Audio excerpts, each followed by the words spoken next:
Hi friends, welcome in to another round of The Mother Side. As always, it is such a treat to have you with us. So today's show is chock full of marvelous moms, lending their voice and opening their hearts to topics that you want to hear. So on this episode, we're going to be discussing the secret world of caring for aging parents while still raising your own children, in addition to what it takes to build resilience at a young age. We're also sharing the inspirational journey of one mom's rise from homelessness and dishing a helping of 3 chefs' favorite family meals. So hop on board for the ride. It's time to head over to The Mother Side.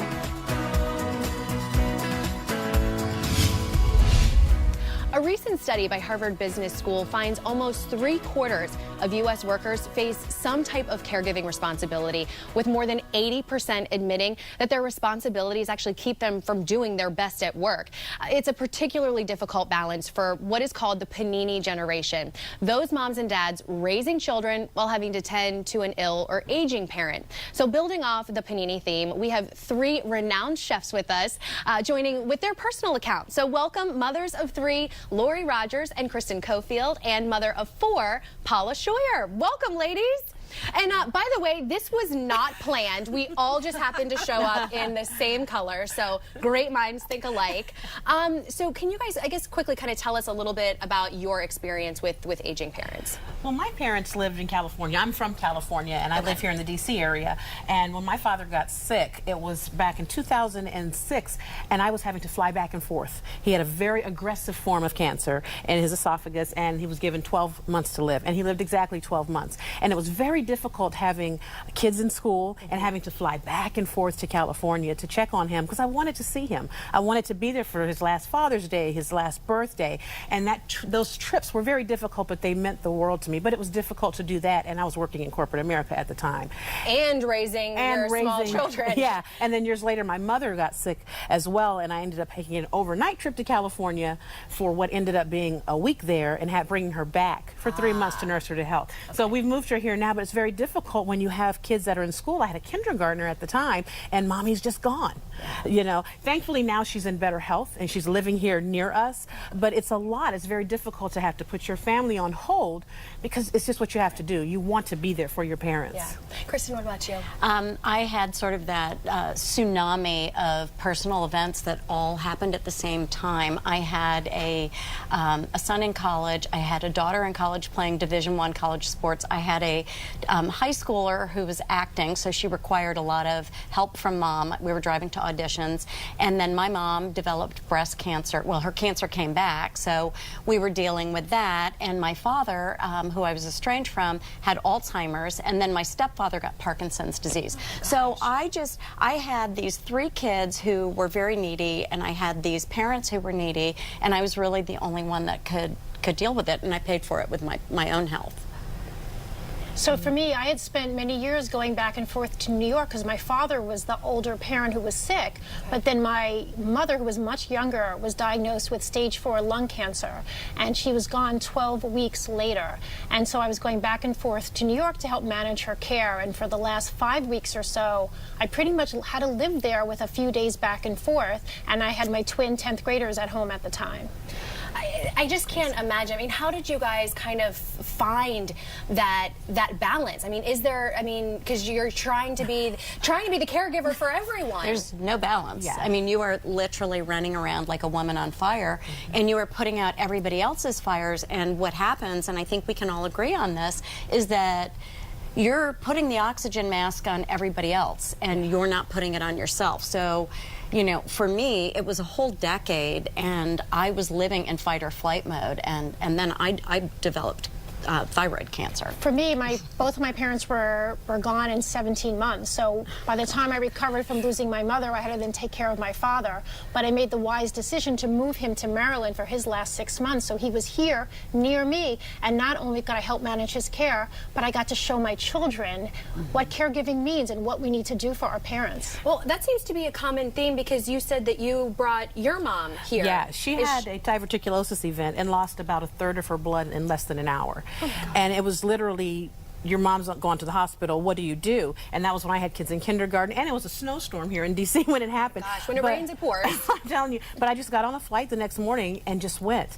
And because she was so weak from it and had to be nursed back to health, I brought her back here with me for 3 months and just took care of her. And the thing is, the balance part of it, there isn't a balance. Right. We talked about you trust your gut and you do the best you can. And you know what really helps is to find nurses and doctors who will be honest with you about the condition of your parents, so you know when to be there and when you can get away and take care of your children. And without all of the information, it's really hard to know where to be.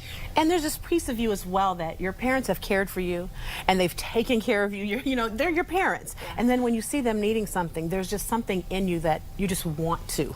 And even when you can't figure out how to balance it with your kids, for me, I started realizing how much my parents had actually sacrificed, even more so, to raise me. And then I really wanted to give back to them by being able to care for them. So I don't think there is a balance. You just follow your heart. Yeah, you do. And it's a gift. It's, you know, it's a gift you're giving your parents, just like you said, but it's also a gift you're giving your kids to see you do this, and you don't have a choice, so you have to do it to the best of your ability. But I think the part for me that, you know, is what I would say to other people is you really have to not forget yourself, because if you can't take care of yourself, you're not going to be there to take care of other people. Well, you each kind of brought up something that we're going to talk about when we come back from break. Just amazing moms that you guys are. So coming back after the break, we're going to talk about how these moms are also instilling resilience in their own children. That's coming up next here on The Mother's Side.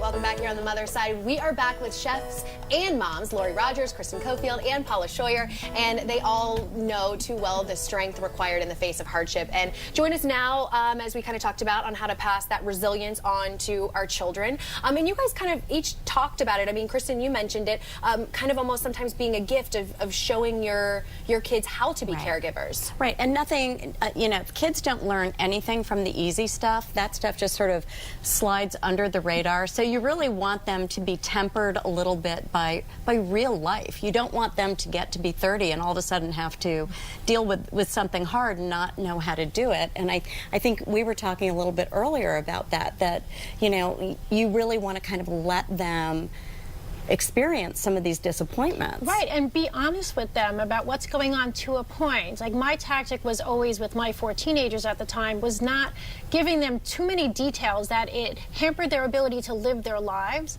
but enough information so that they would know when they needed to be with my mother or with my father, so they can make those judgments on their own, but not really hide what was going on. Show them the respect that they can handle things and they will rise to the occasion. And I think it's important to let kids feel disappointment and to let them feel failure, because resilience is about bouncing back. Yeah. And you bounce back when something doesn't go like you thought it would. And so if you can learn that safely at home and understand that whether you're in trouble and I say, look, that wasn't a good thing, but you're a good kid, or this feels disappointing, and learn how to work through that. I think that's what you find a healthy adult knows, how to feel disappointed and work through it and not jump off the deep end. Yeah, and I'm sorry. Well, I was going to say, there's something really interesting with disappointment, because sometimes kids think something's happened and kids think it's like the worst thing, it's the end of the world, and then down the road it turned out to actually be the best thing. It was the catalyst for something bigger and better and more amazing, and if they hadn't had the disappointment, they sort of would have settled for something. And I think that's really the gift that they get when they learn to be resilient. They're like, okay, well, this door's shut, but there's a window opened over there. And I tell my kids a lot of times, nothing's a failure, nothing's wrong unless you don't learn the lesson. Yeah. So that's whatever good. happens, it's a lesson learned. It only fails if you do the same thing again and again. Now we're talking about failing, and then even that we can turn into a lesson. How do we get better? What did it feel like? What did you do? And how do we move on from there? Yeah. And also, don't be afraid to show them that you're struggling, that you're dealing with something hard, that it's normal, and that even though you're dealing with something difficult, that you're still getting up every day and putting on your best face and doing the work you need to do and taking care of everybody, even when it's hard and everything else is kind of going wrong around you. But that never happens to us. We're moms. Our days are all perfect. And just juggling all the time. And right? we all do something very unique, because we all use food as a tool to show love and to to bring our families together. And you know, food is compassion, and it's sometimes it's work, and sometimes it's pleasure, and it's family, and it's community. Yeah, but it's always good. It is, and I know you guys are going to be sticking around to do some of that. But before we go, I did want to mention, you know, for people that maybe kind of haven't even maybe thought about this yet, do you guys have any advice for moms, for parents eventually that are going to get to this point where they will be caring for ailing parents possibly? I say follow your heart. You know, what's inside of you is the truth. And that's what you have to follow, and know that you've done what you need to do. Everyone will have something to say. Everyone has opinions and thoughts, and that's important to take that in to some degree. But follow your heart, because your heart's going to tell you the truth, and that's what you should follow and know. I also found that when times were difficult and I was in that really hard part of really taking care of very sick parents, you don't always remember to eat. And I just tell everybody to drink a ton of water.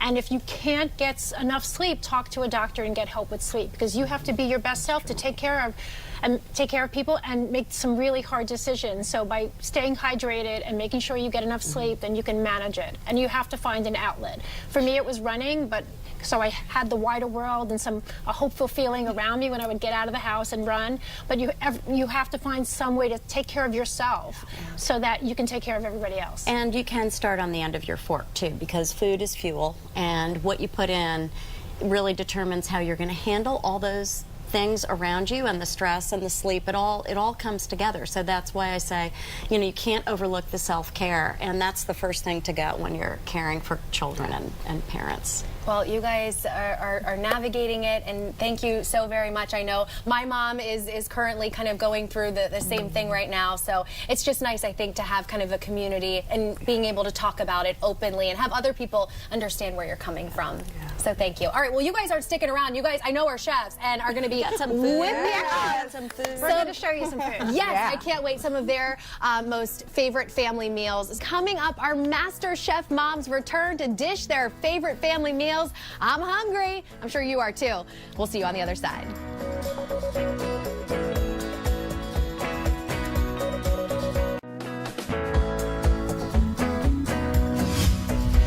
Well, we couldn't have a show with three culinary queens and not have food. So back with the ultimate helping of their all-time favorite family meals are chefs Kristen Cofield, Lori Rogers, and Paula Scheuer. So, Kristen, let's start with you. What's your favorite family meal?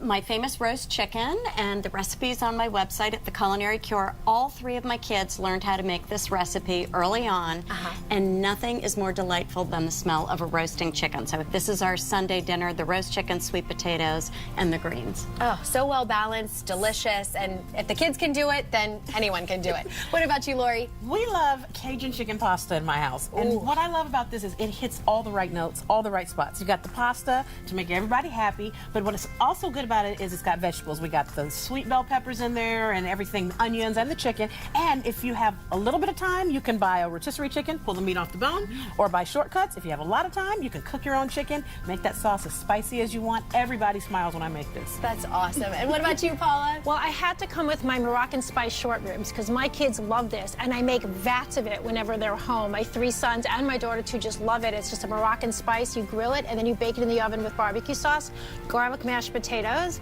and string beans with gremolata. It's like orange zest and almonds and garlic all mixed together. And these are recipes from my new Passover menu cookbook. And this is our favorite meal. It's just all comfort food, warm and great. And I know you all love to cook. I know your kids are now kind of delving in. Do your kids cook at all? All four of my kids cook. My twins, they make a mean breakfast. Jake and Joey can poach eggs. They know how to make hollandaise sauce. My daughter cooks from scratch all the time. My son's working with the Instant Pot now. All four of them cook. Well, my oldest son is my kitchen helper, and I can't do anything without him. But my 10-year-old daughter is making some excellent omelets these days. I'm getting her going. I'm loving it. And Kristen, do they have any other thing that's special that you particularly like? Well, I'll tell you what I particularly like. My son, who's 30, has become such an amazing cook that if we're cooking anything on the grill, he knows exactly how to cook it the way I like it. So that's really That was good training, very good training.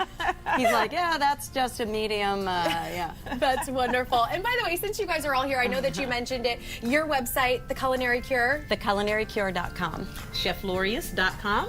and thekosherbaker.com. I have so enjoyed having the three of you on. Thank you so much. I know we kind of talked about some heavy topics early on, but I'm glad we got to finish on a nice light note, or heavy, depending on which. But thank you guys again so much. The Maroon Moms. Thank you. Here we are. We are. All right, guys. Well, as we say goodbye, we want to invite all of you to connect with us on Facebook. Maybe you have some topics that you would like for us to talk about. You can connect with us on Facebook at The Mother Side ABC7 and on Instagram at The Mother Side ABC7. So that does it for this edition of The Mother Side. We look forward to seeing you next time. I gotta say, we gotta eat. So we'll see you guys next time. Bye.